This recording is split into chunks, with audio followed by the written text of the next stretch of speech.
I'm Inez Stepman, I'm Amber Duke. I'm Ben Weingarten. I'm Mark Lucas. and this is NatCon Squad, where common good and common sense meet. NatCon Squad is produced by the Edmund Burke Foundation, the home for national conservatism. Subscribe now on Apple Podcasts, Stitcher, Spotify, YouTube, or wherever you get your podcasts. Okay, so our topic lineup today is full as it is most weeks these days. Obviously, our first segment is going to be on all of the recent developments on the Biden cover-up, both health-wise and how much capacity he had as president. That Amber is going to cover that for us. I'm going to talk about the latest developments on the big beautiful bill, what's in there, what our next steps will be. Then Ben is going to talk about the nationwide injunctions case or surrounding birthright citizenship, but really like the posture of the case is on whether or not these nationwide injunctions are going to be able to continue. Ben is going to cover that for us. And then we're also going to talk about a way in which Congress is failing veterans and legislation, and that is going to be handled by Mark. So with that, I'll kick it over to Amber to start us off today. I think it would be not too obvious to start with the cancer diagnosis. Joe Biden apparently has an aggressive form of prostate cancer, 9 out of 10 Gleason score. And within that group, he's in grade group 5, which is a very advanced, spreading quite fast. It's metastasized to his bones, apparently. And there's been a lot of conversation about the timing of the announcement. Obviously, I know we all wish him well and pray for him. Nobody deserves to have cancer. But interestingly, this came on the heels of the Robert Hur tapes finally being released by the White House, as well as the release of several books about Biden's cognitive decline while he was in office, including the Jake Tapper, Alex Thompson book, which I believe came out Tuesday of this week on May 20th. Jake Tapper and Alex Thompson giving an interview to Megyn Kelly on that, actually, as we record this episode. And there's been, perhaps predictably, a number of left-wing commentators and Democratic strategists saying, well, because of Biden's cancer diagnosis, we need to be compassionate and not talk about the cover-up that took place while he was in the White House, which I think is the exact opposite posture that we should have. David Axelrod saying, well, now is the time to pause those conversations. Actually, if anything, they should be accelerated because now there's additional questions as to whether the president of the United States had cancer, perhaps the entire time that he was serving, and whether or not they knew about it at the time. There's been a lot of doctors who have come out, urologists, cancer specialists, and experts, pointing out the fact that it's pretty uncommon for a cancer like this to get to this aggressive of a stage without the person displaying symptoms up to that point, without doctors doing some kind of test that would have shown elevated PSA levels, or some other kind of screening. The caveat there is that the medical institutions basically stopped recommending PSA tests for men over the age of 70 about 10 years ago. But I think it's also fair to say that when you're the president, you often get these regular checkups that go beyond the normal scope of the kind of tests that you might receive as a private citizen because they want to be so sure, like 100% sure that you are in good health while you're serving. So I just find it kind of unbelievable, the idea that just conveniently a few months after he leaves office, while all of this conversation is happening about how many people inside the White House knew about Biden's cognitive decline and tried to hide it from the American people, that they didn't know that he had cancer. And so I think there's a lot of investigating that needs to happen, calling for the full release of his medical records. None of the ones that were released publicly mentioned a PSA test or a prostate exam. Certainly not the last one that was released prior to him leaving office. But sometimes there are details from a medical exam that don't make it into the version that's released to the public. So let's get everything unsealed. The doctor, Kevin O'Connor, should probably be called to testify under subpoena to Congress. Anyone else who was involved with the president's medical care should probably be subpoenaed and called to testify. This has the makings of potentially a massive scandal. And unfortunately for the White House, because of the fact that they've now been proven to have covered up the president's mental state, you can't just take their word for it that the cancer diagnosis is new and nobody had any idea that he wasn't physically well, in addition to not being mentally well.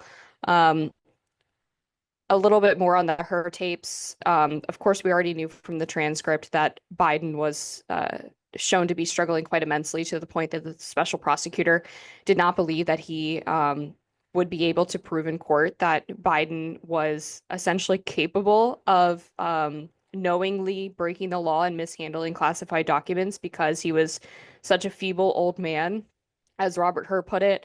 But the tapes, I think, really further illustrate just how bad it really was. The long pregnant pauses, the stumbling over words, the forgetting his train of thought, forgetting when or if his son even died. It was really hard to listen to. The full tapes, it's like hours and hours, but there's obviously snippets going around on social media that are quite disturbing. So with all of this combined, the question I would throw to the group is, what do you think is the right way to proceed? And do you find it credible that this cancer diagnosis is new? Or is it likely, at the very least, that he had cancer while president and they just didn't know about it? Or did they know about it? I'd love to hear from the group. And also, the other important question is, this speaks even further to the physical decline aspect of Biden's presidency. So who was actually running the White House? Because it wasn't, obviously was not Biden. Yeah, I mean, first off, I would like nothing better than to give Joe Biden the dignity of, privacy in his late years and his health problems. Unfortunately, he remained president of the United States, which makes those problems a political issue. And as Amber said, a scandal, right? Otherwise, nobody would, we wish everybody, like Amber said, we don't wish anybody, metastasized prostate cancer. If we could give him privacy at this time, I would totally do it. I do feel like it ought to be a private thing, but it's not us that made it a public thing, right? It's because Biden was president of the United States while this was happening. And in answer to Amber's question, I don't find it plausible whatsoever. I'm not a doctor, but it seems really clear from the information that's out there in the media that this kind of cancer almost certainly would have been discovered, particularly with the kind of exams, as Amber said, that the president undergoes. So I just find this totally implausible. It seems like something that he probably knew for a very long time. Actually, I would guess that calling Kevin O'Connor to Congress may kind of yield nothing, because to the extent that this was quote unquote not discovered, I suspect they were intentionally not testing him. We know that happened with the cognitive tests, right? Like they just never administered it. And now, there's nothing. I think, one of the doctors went on to media and said, well, there's nothing to report if you don't test. I mean, he was trying to say it and there's no diagnosis, so there's nothing to report. But I think that might have been a bit of a revealing comment. That might very well may have been how they handled this. If we don't look for it, even though it's really obvious there's something going on, then there's no record, which once again goes to, sort of Jill Biden being the worst wife in the world award kind of situation, right? If we're allowing her husband to not take care of his health. And that's the other possibility here is, there are very good treatments for prostate cancer, but they are difficult to undergo. And it's probably not something they could have done completely in secret. How did that feed into the question of how to treat Joe Biden, right? Or whether or not to screen him for something like this. I mean, there's some really kind of horrifying speculative possibilities here about essentially consciously trading the life and health of Joe Biden so that they could continue the facade of him being president. So that's really the scandal here. I mean, in my view, this is bigger than any of the health scandals of any president, even those that came out after the fact. Like, we know that Woodrow Wilson was pretty close to incapacitated by a stroke for the last part of his presidency, but it was a sudden event. Unlike what happened with Joe Biden, it was a sudden event at the end of his presidency, as wife basically ran the country, right? to Amber's last relevant question, who was doing this here. But it was at the very end of his term, and his party pushed him out when he started to make noise about trying to run again. They were like, yeah, I mean, finish out your term, and not let the American people know, because there are legitimate dangers to letting the world know that the president is incapacitated, but like, you're not running again. Don't kid yourself, right? So I feel like actually that situation, if anything, was handled in a much more serious way, and a way that was respectful of the heavy office of the presidency than this current scandal. So look, the big question again is who ran the country. A lot of it day to day is clearly the answer is the deep state. Like, the American government operates without political control, and without political control, it operates without democratic control. But someone was still calling the shots, in Situation Rooms and in the White House, and who that was. My two guesses are Joe Biden and President Obama, which we covered quite a few times on this podcast in the past. Yeah, I'll just say that with President Biden, he gave up his right to privacy when he ran for office and we became commander in chief. And I have some major national security concerns about his health, not just with the cancer diagnosis, but Jonathan Allen was reporting from NBC News this morning that there were questions about his stamina, his mental acuity, dating back to the 2020 Democratic primary, where there were people in the press pool that knew that Biden had to call it an early night.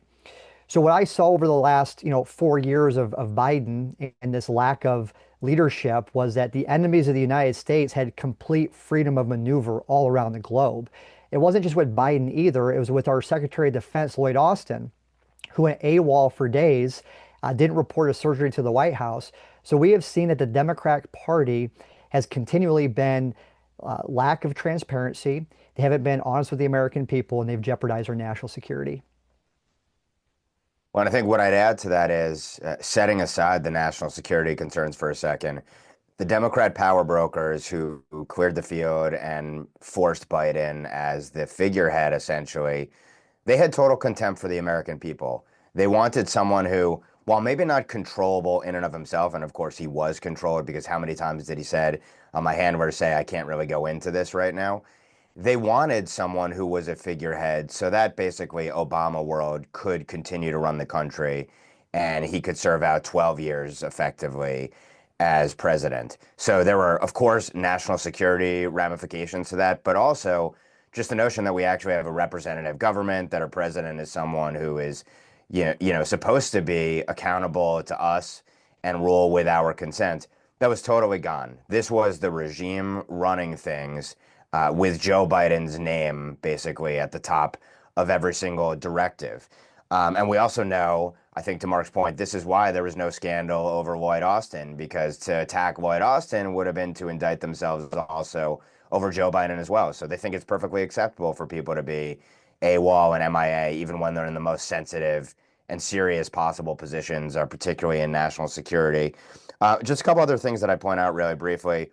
It's interesting. I think we rightly give Joe Biden grace, don't wish him ill on his health. But remember his animus towards the American people, not just in his speeches attacking conservatives writ large in this country, but I go back to those 2021 remarks with respect to COVID. And remember what he said. He said, for those who've gotten vaccinated, you've done the right thing and we will get through this. For the unvaccinated, you're looking at a winter of severe illness and death for yourselves, your families, and the hospitals you may soon overwhelm. Let's not forget that this was someone who never showed that grace towards his political opponents. And I'm not saying that we should be gratuitous about this. And I do think we ought to hope that he gets better. We ought not to wish ill upon him. But he didn't show the same to his political opponents. And I think that speaks volumes about his career. And by the way, just beyond the pale actions that date back to his time presiding over the Senate Judiciary Committee with Clarence Thomas and beyond. So he's treated better than he has treated others on the public stage. But the cover-ups really, in some ways, do look worse than the crimes at play. And let's also note on the Hurt tapes, just two really quick things. One, I wonder if he was selectively senile and he was acting in front of Robert Hur, because let's not forget that the alleged offenses that he clearly engaged in were exactly what his Justice Department was prosecuting Donald Trump over, except his documents went back decades and dated back to his time when he was a senator, not the president of the United States and not the vice president. And then when he was vice president, of course, those documents as well. And why did he possess those documents? But also, I do wonder who had access to the Hur tapes? When did they first have access to them, and what did they do with them when it comes to people outside of the government? Was it Axios really that was the only media entity that had access to them? And who did the leaking, by the way? Those are questions that I think ought to be pursued as well. And with that, I'm going to go ahead and switch topics to the big, beautiful bill. So there's a deadline coming up in the end of Memorial Day. We know that there are still quite a few things to get hammered out. There are still some Republicans who are, making noise about potentially voting against the bill. Donald Trump, interestingly, actually very involved. And I think I've made this point before with regard to other pieces of legislation, but it's a big change between Trump 1 and Trump 2, where really in Trump 1, you can tell he just kind of left the legislative branch to their own devices and wasn't really herding cats very aggressively in Congress or in the Senate. And that's what led to the failure to repeal Obamacare, by the way, and many other Republican legislative failures, is that there really wasn't any strong legislative vision coming from the White House. Well, this is not the case in Trump 2. He is much more involved in these legislative battles on the Hill. And I thought I'd just run down a few pieces of the big, beautiful bill, and then we can talk about whether some of the objections from conservative Republicans are valid or not. So some of the big ticket items, right? Obviously, this extends the 2017 tax cuts. There is $150 billion in there for the Pentagon, so an increase in defense spending, as well as substantive increases for the border, both to hire new Border Patrol agents and to build a wall. There are also some of the sticking points here are over Medicaid and additional requirements on Medicaid. So, for able-bodied people who do not have children, that they have to have some work requirements in order to continue using Medicaid. That is a sticking point. A lot of moderate Republicans don't want to touch Medicaid as severely. There's kind of a compromise worked out where those restrictions are coming into play only in 2029. But conservative Republicans are pushing back against that. They want them to come into play much more quickly. And the background of that is that there has been, since Obamacare, this back and forth because the federal government has put into place heavy incentives to expand Medicaid on the state level. And that's what a lot of Republicans on the right wing of the Republican Party object to, right? Essentially that red states are being strong-armed by the federal government into expanding welfare programs in their states and paying for them. So that's one sticking point. Another sticking point is SALT caps and deductions for people. I mean, I know there's at least a couple of us, I think, I don't know where Mark lives, but at least 3 of us who live in high tax jurisdictions. Actually, wait, Amber, you're in Virginia, right?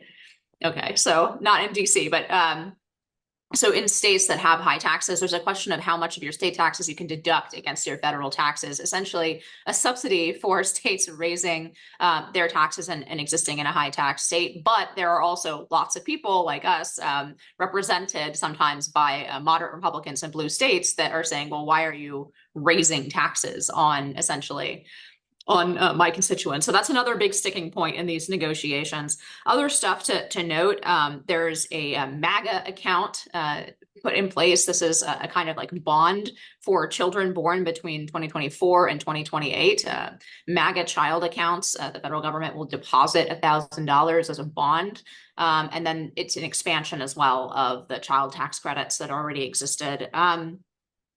There's also a remittance tax that's on monies sent back home by immigrants, whether legal or illegal. This is one way to capture some of the money that's made by people illegally in the country that they're sending back, e.g. to Mexico or to wherever else. So there's going to be a tax raise, in my view, a very moderate one of 5%.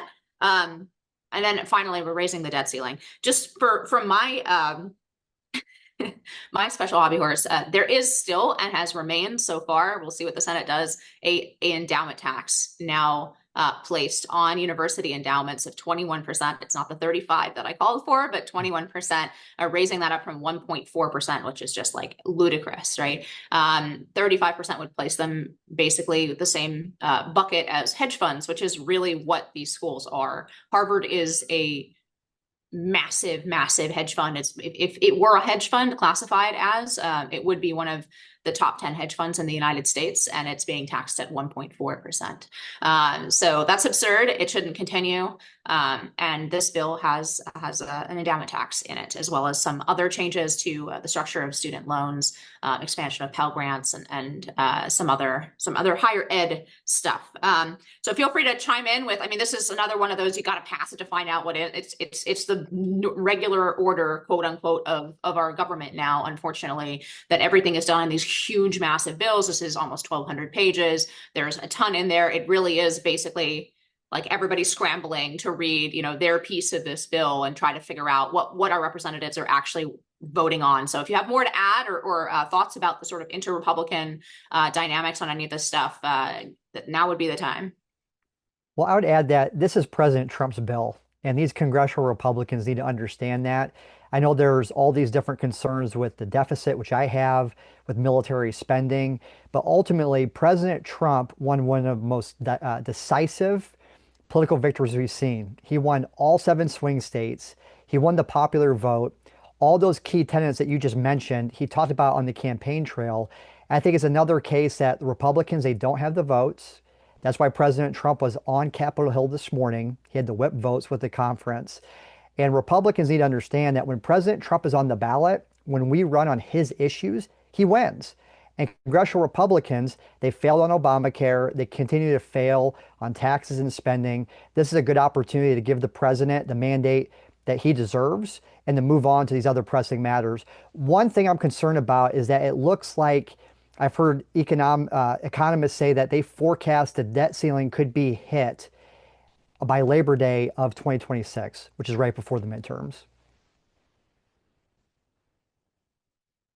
Yeah, I agree with everything you all said. I find the Medicaid stuff really silly because a lot of the expansion of the federal reimbursement to the state programs took place under the prior administration. So, of course, anytime you try to pull back a progressive boondoggle, they refer to it as a cut. But in this case, you would just be restoring the program to where it was like 5 years ago, before Biden decided to massively expand the cap for reimbursements to state Medicaid programs. So that's such a silly debate to me. I know some seniors who are really concerned about the fact that they are not doing the no tax on Social Security, which, according to legislative experts who are much smarter than me, is because it changes to the program would potentially violate the Byrd rule if they were to do it through reconciliation. But instead, what they're offering is a $4,000 deduction on income for adults over a certain age. I think it's 65,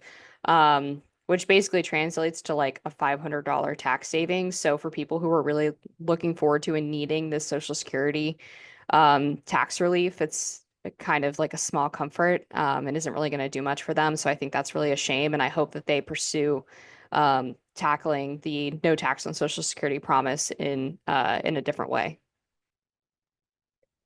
I don't have a lot to add here, except to say just the simplistic point that it is absolutely remarkable, but not at all surprising, that in Washington, D.C., it's way too tall a task to even ask for going back like to the spending level of 5 years ago or 3 years ago or anything like that. It's so foreign to the way that the system has been constructed and the nature of these debates to the extent they even exist.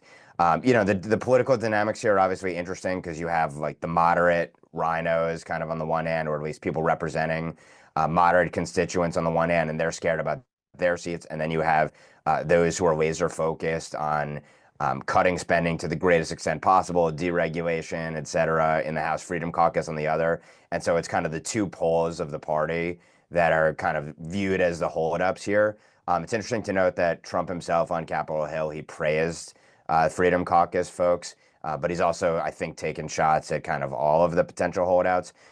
My answer to the SALT Republicans, including those probably who represent some in my state. Unfortunately, I'm represented by the congresswoman who I think was just arrested or is actually being uh, investigated by the U.S. attorney here in New Jersey. I'm sure she's on actually probably with the moderates on the SALT, but is if your beef is with the SALT deduction caps, then become a low tax state. Don't be a high tax state, and then there's no issue. But obviously, for political reasons and practical reasons, they can't take that position. But I think at the end of the day, I'm rooting for the House Freedom Caucus folks to push as far as they can on, the major agenda items here. But at the end of the day, the positives are probably going to be border enforcement spending, hopefully the real elimination of the Green New Deal. And beyond that, I'll just point out that Russ Vought, who I think would probably have pushed for as far as the administration felt it could politically feasibly go in terms of cutting, he defended the bill, saying that after nothing happening for decades, the House bill provides a historic $1.6 trillion in mandatory savings with a 3-seat majority. So recognizing the political constraints here. $36 trillion in debt is not solved overnight. It's solved by advancing and securing victories at a scale that over time gives a fighting shot to address the problem. So in his view, the House's one big beautiful bill deserves passage for many reasons: tax cuts, border security funding, eliminating Green New Deal, work requirements to end dependency. So I think we're going to have to take the good with the bad probably. But to the broader point, Congress should get on board with the administration because that is what the American people voted for. And directionally, this would be better than the trajectory we were on before. Yeah, just one more thing to add. This also has another Trump promise in here, no tax on tips, I believe. So one more nice little thing in the big, beautiful bill. With that, we're going to move back to Ben to talk about the Supreme Court case on birthright citizenship and really functionally on nationwide injunctions. You characterize that well. So the Trump administration and Solicitor General John Sauer took the argument to the Supreme Court, not about the merits of the birthright citizenship case, although some of the justices did want to get into that, but using the birthright citizenship cases, a few different cases coming from different districts, challenging the president's executive order curtailing birthright citizenship, which led to various universal injunctions. They wanted to use those cases as the vehicle to challenge the idea that universal injunctions are constitutional or lawful themselves. And as we've talked about many times on this podcast, essentially the resistance has ruled by universal injunction, where you just have to find one district court judge who is going to prevent the administration from implementing their policies, not just with respect to the parties bringing the case, but anyone everywhere. And so we have a juristocracy and really rule by the lower courts effectively, since any one district court judge, if they can impose a universal injunction, actually has more power than those serving on a panel at the appellate level, or obviously the Supreme Court, where you're talking about 9 votes. So the Trump administration used the birthright citizenship cases to challenge the proposition of nationwide injunctions themselves, made many familiar arguments that we've raised here as well. Noted, just to quantify the issue, that there have been at least 40 universal injunctions issued against this administration, 35 of them coming from all of 5 jurisdictions, which obviously points to the forum shopping that's going on here from the left-wing plaintiffs that are trying to hamstring and stymie the administration. And also that, to compare these numbers, so we have 40 in a few months. Under Joe Biden, there were 22. And the Biden administration, by the way, themselves challenged the legitimacy of universal injunctions before SCOTUS, and SCOTUS didn't get to rule on it. And then the first Trump administration, which was the most enjoined in the history of the republic, faced 64 universal injunctions. So we're already 2/3 of the way to where the first Trump administration was in a handful of months. And the first Trump administration, half of all universal injunctions ever entered in American history up to the end of that administration were against that administration. So there's a crisis of epic proportions.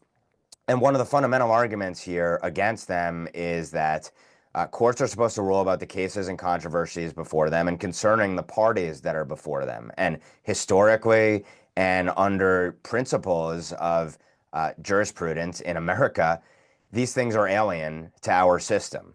And so before the court, you would have thought that there would be, a reasoned series of questions about, okay, are these legitimate or not? What's the historical precedent for it? And then what are the practical consequences, et cetera? So the prudential questions, and then, but starting with the philosophical and theoretical.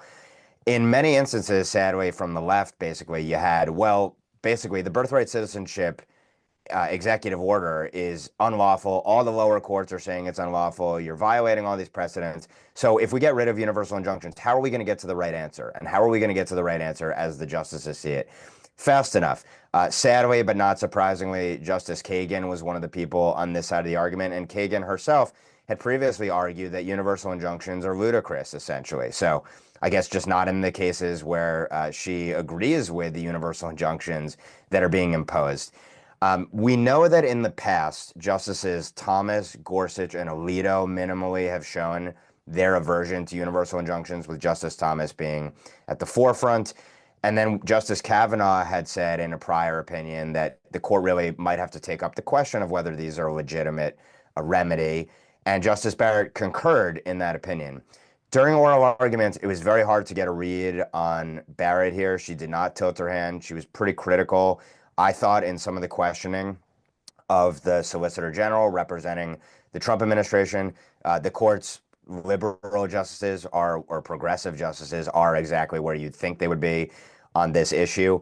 Justice Roberts was very quiet, and he could be a deciding vote here. He stepped in when Justice Kagan was saying, look, how are we going to get these questions to the Supreme Court fast enough if we don't have universal injunctions that get appealed and sort of rapid fire or an accelerated path get to the Supreme Court, under an emergency, a ruling, for example. And Justice Roberts pushed back and he said, well, look, I think that the Solicitor General would say you're going to have different rulings in different districts, and then they're going to be challenged and they're going to work their way up through the system. And then we can deal with things pretty quickly. We dealt with a TikTok case within a couple of months. So he, sort of protecting the institution, essentially, may ultimately come to the right decision, in my view, that universal injunctions are illegitimate and they threaten our system, essentially, and the separation of powers and the rule of law, ultimately.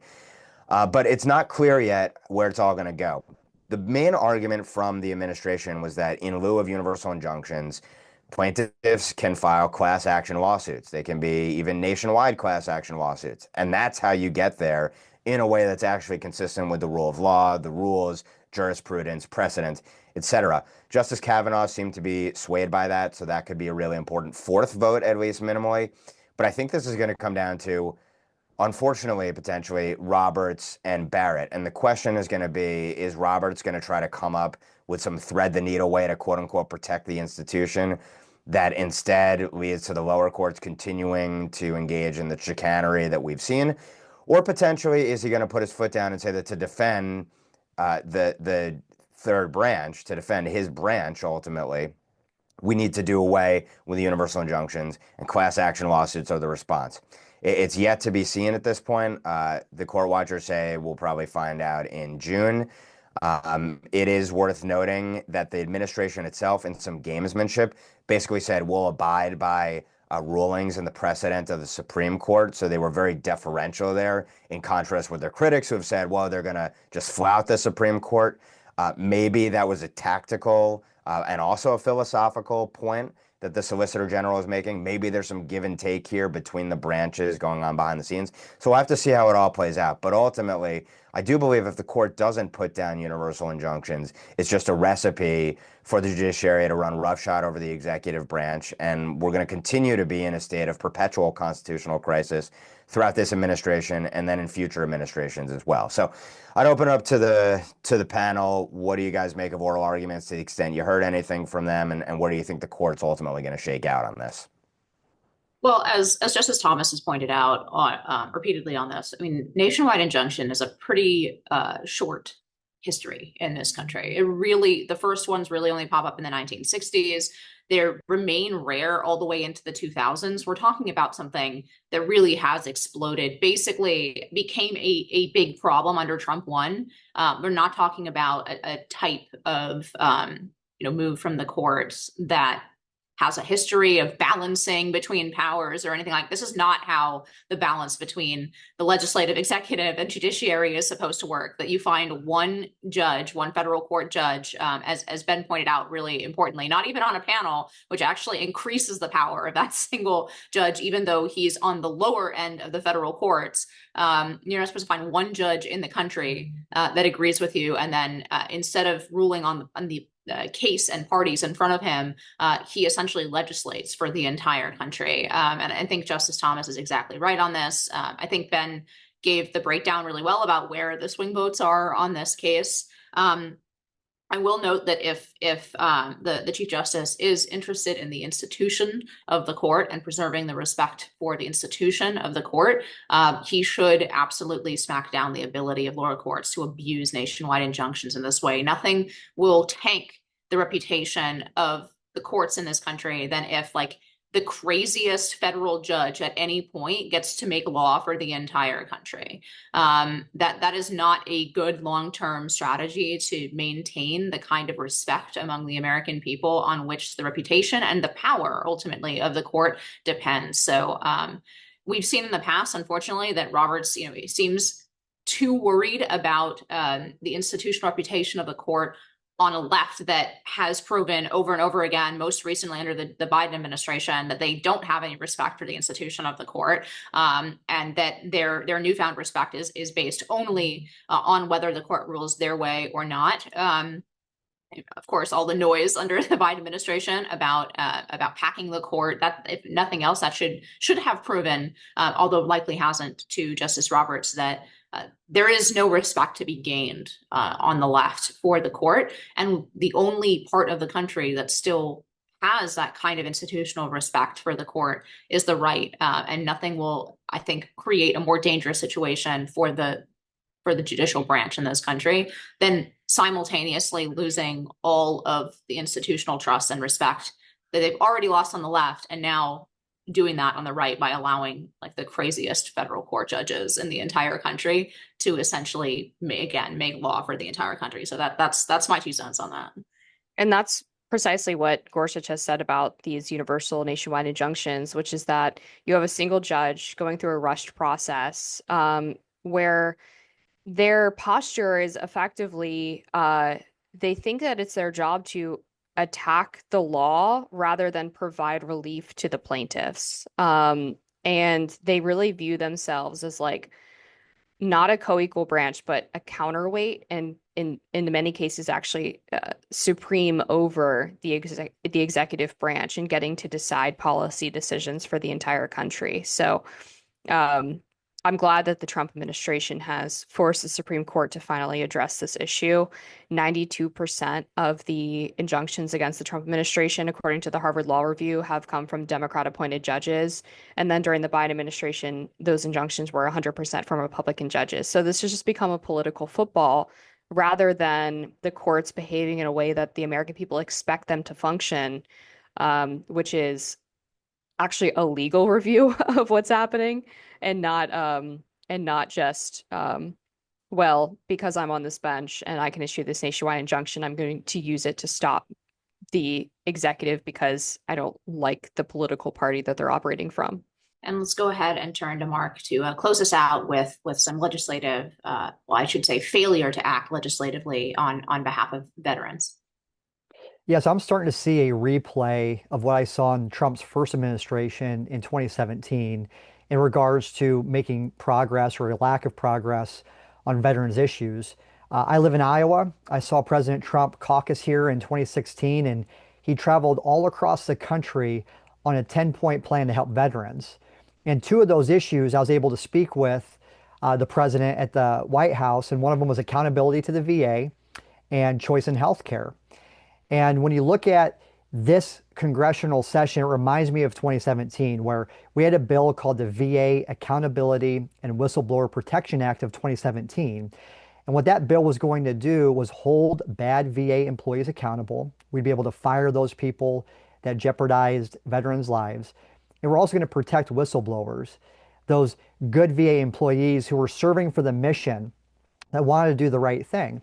And so this bill was stuck in Congress. Mitch McConnell was in the Senate, Paul Ryan was in the House. I told the president to ask Mitch McConnell to put this on his desk in the first 100 days. It was a no-brainer. We had bipartisan support. Every major veteran service organization was in support of it, and it didn't get done. It got delayed month after month and finally got passed in the summer. I'm starting to see the same thing here in 2025. We have the Veterans Access Act, which is a very simple bill that will allow veterans with mental health issues to get seen right away in community care if the VA can't serve them. Today, we have these arbitrary wait times where you have to wait at least 20 days to be seen by the VA. And if they can't see you then you can go outside to community care, or you have to be outside of a 30-minute drive time. Well, those are arbitrary wait times. When a veteran has a mental health crisis, we don't have days to be seen. We may have hours. And there's a sad case in the state of Texas where a Navy veteran was trying to be seen by a psychiatrist at the Audie Murphy VA. They didn't want to talk to him. They just wanted to give him pills. And that Navy veteran shot himself in the head on the front steps of the VA hospital. His dad, who's a doctor, lays the blame solely at the feet of the VA. This poor veteran actually wrote a book on veteran suicide. So this is a crisis. And we need congressional Republicans to keep up the pace. Just like we were talking about the big, beautiful bill, President Trump has been working 18-hour days. He's been signing executive orders. The president's cabinet has also been keeping up with that pace. But Republicans, we heard all across the campaign trail that this was the most consequential election of our lifetime. And they still want to take these long breaks. They want to take long vacations, or they want to insist on not working over the weekend. Meanwhile, veterans are being failed. And so I think this is one issue I can open up to the team here, that we see congressional Republicans not really keeping up with the president. And I'll just open up for discussion on those other issues. Yeah, on the congressional work issue, yeah, they're also not confirming President Trump's appointees at the pace that is necessary, and to actually fold in on the VA Accountability Act from 2017. I mean, those work rules for people in the VA frankly should be applied to the entire federal government. It's a huge part of the problem.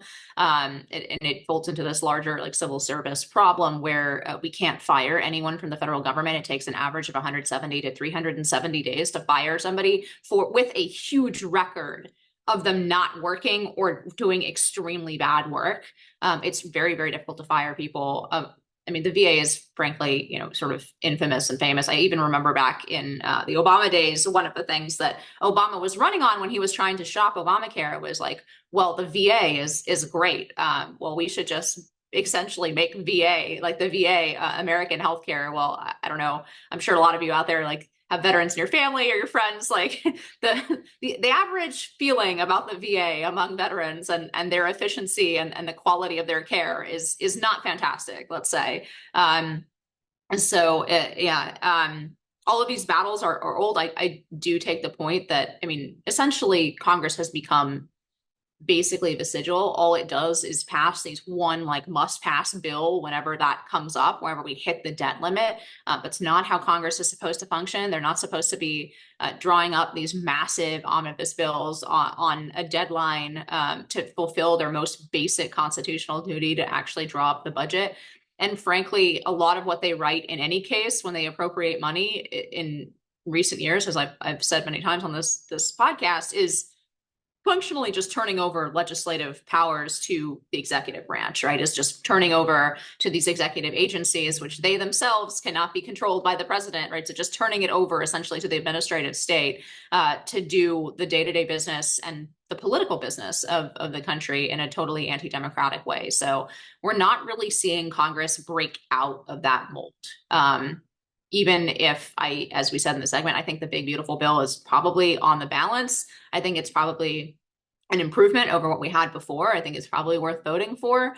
But the fundamental relationship between the branches has not changed, and Congress is still behaving as it has for decades, which is to work very, very slowly, to not actually end up addressing the most pressing political questions of the country, except through budgeting and reconciliation, doing that, once every couple times a year, once a year, like whenever they have to, whenever they're forced by the debt limit or some other budgetary crisis to actually pass a budget. That's how they do it. But aside from that, they do very, very little. And apparently that's extending to veterans issues and a lot of the other promises that President Trump has made on the campaign trail that cannot be fulfilled through a pen and a phone. In addition to the VA failing to serve actual veterans, they also don't serve the employees who are doing well and are being treated very poorly. The Spectator did a piece last year about the Office of Resolution Management, Diversity and Inclusion, which I hope the Trump administration has shut down by now via executive order, but they were exempt from the normal sexual harassment reporting procedures, and they had a huge scandal where multiple senior officials were allegedly engaging in pretty severe sexual harassment against their female employees. When they tried to report it, they found out that the reporting structure was basically a big circle. There was nowhere outside of the department where they could take their claims to. And so these senior officials were just getting a free pass, and these employees ended up getting pushed out of their department because of the retribution for their claims. So the entire agency is such a mess. I mean, there's so much public reporting on this, and it seems really right for everything the Trump administration's been talking about in reforming these agencies, in trying to put processes in place where you can get rid of bad people so that they can better serve the Americans that they're supposed to be serving. The VA, it seems like the perfect place for them to implement that attitude. So I see this as this issue of this bill in particular is symptomatic of the broader issue of the legislative branch not actually legislating, no sense of urgency. There's no burning desire to codify the Trump agenda so that setting aside whatever the courts are going to do to try and stymie it, that it can outlast this administration, that you can ensure that essentially Doge's cuts are actually lasting and durable and beyond. And so, you have to ask, what would change the incentive structure here? Something minds probably greater than mine have not figured out to date. Clearly, having one's feet held to the fire every 2 years if you're in the House is not enough. And do the incentives actually point away from legislating and actually making tough calls on substantive issues? It may well be the case. That may be why, in part, the legislative branch is essentially punted to the executive branch / administrative state and the Supreme Courts on all manner of hugely significant issues. Last point I'll make to echo Inez, and this is something where I do think public pressure on their representatives could make a difference, is the Senate, as Rachel Bovard, our friend, reports in the Federalist in a May 20th piece. She says is only working about 2.5 days a week. They have a backlog of around 80 nominees to positions sitting there, and they have the ability, the majority has the ability to use its power to ram through all manner of nominees to the extent they have the political will to do so, and they're not doing it. Why aren't they doing it? Doesn't that have to be a priority when personnel is policy? So the Senate has to do its job. The House has to do its job. They need to codify the agenda. They need to put the personnel in place to be able to faithfully execute and implement it. And the lack of a sense of urgency here is incredibly disturbing. That very lack of a sense of urgency on these issues is precisely why Trump was really elected in 2016 and then reelected again in 2024. They're failing to meet the moment, and as a consequence of it, all of the long-term issues are going to remain, and the executive branch is going to increasingly try to assert itself and usurp powers because the legislative branch isn't doing its job. So, my one call to the legislative branch is legislate. And with that, we're going to move to final thoughts, and I'll kick it off myself with the moderator's prerogative. Of course, one of the little stories this week was Comey and what he posted, I guess on Instagram, because he's like a 13-year-old girl, which was very much the vibe of the book he wrote as well. So James Comey posted some seashells. Oh, it's so cute, so interesting. What did the seashells say? 8647, which is even somebody who is not in the intelligence community or in the law enforcement community like me knows what that means. 86 is to get rid of somebody, usually to kill them. And by the way, this is a guy who prosecuted mafia cases, and he's pretending that he didn't know what this meant. He got a visit from Secret Service. He got a nice ride in from Secret Service. The FBI, Kash Patel said the FBI is participating in this case. I'm sort of skeptical that anything will happen. And maybe even if I'm in my more generous mood, maybe this is something where you just can't prove the intent. But honestly, somebody with that many ties to intelligence, that's also something that is even more dangerous. And of course, there were multiple assassination attempts, the most serious being the one in Butler, Pennsylvania on President Trump. So this is not a theoretical issue. This is, you cannot threaten the president. You cannot threaten your government officials. And it's interesting because we're always talking, of course, when Democrats are in office, we're talking about stochastic terrorism because somebody used a mean word online. But we don't take actual threats, encouragements to assassination against Trump or Republicans seriously, despite there being multiple assassination attempts, one almost successful on the president's life, and then just a half decade earlier, there was a Bernie Bro gunman who shot multiple Republican congressmen on a baseball field in Alexandria. So the actual assassination attempts and the actual political violence that has come from and against Republicans. And of course, once again, we're not taking that seriously when somebody of Comey's stature tweets 8647, or I guess Instagram posts. I mean, there is this very funny aspect of it, which is that the whole way he affects him, he presents himself, is very effeminate and young. It really is very disturbing given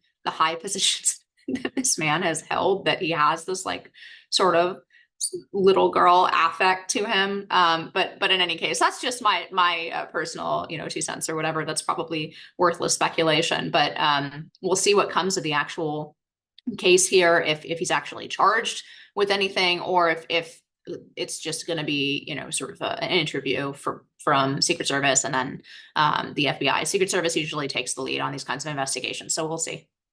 My favorite part about the Comey beach rocks is that he had posted something else on his Instagram in October of 2024 where he was similarly taking a beach walk and just happened to stumble upon a seashell that said "Vote Kamala," perfectly propped up against a wooden stake. So apparently he either inhabits the most political beach in the country, or we probably shouldn't buy his claim to just have stumbled upon two blatantly political beach messages in the span of 6 months. But yeah, I agree. It's very effeminate. And that's my final thoughts are going back to our first segment on Joe Biden.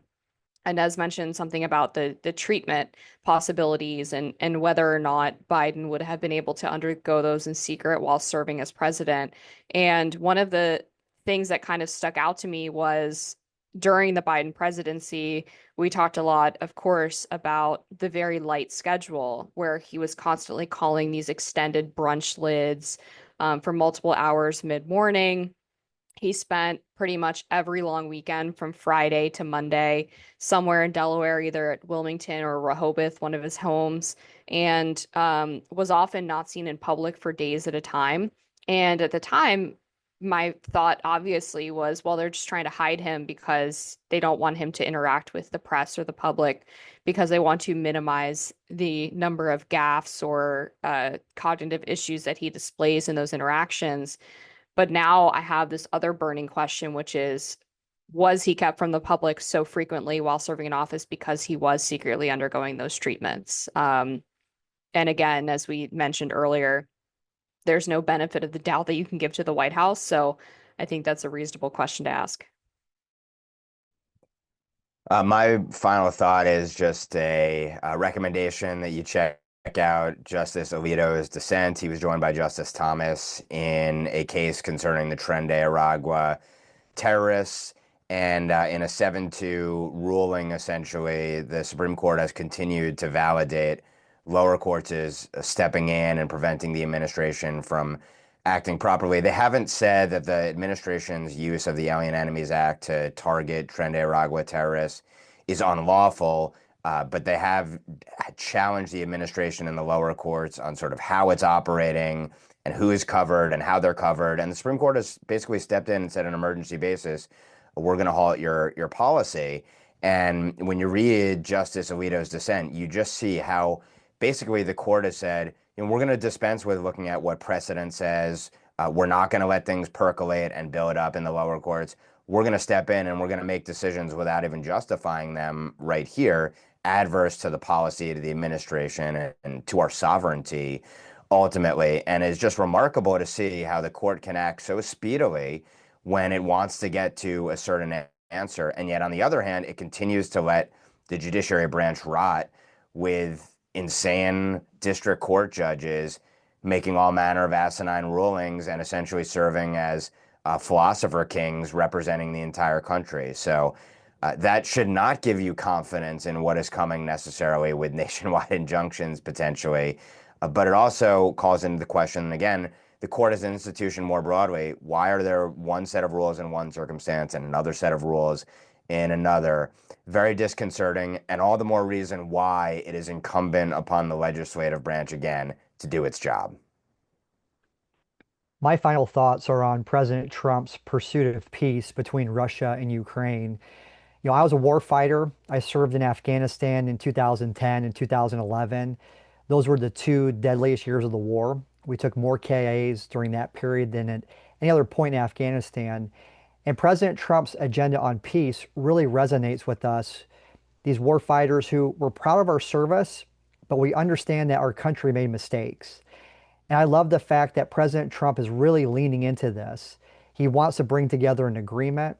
And another thing, as a Catholic, it was fun for me to see that in his Truth Social post, he mentioned that the Vatican could become a venue for these peace discussions.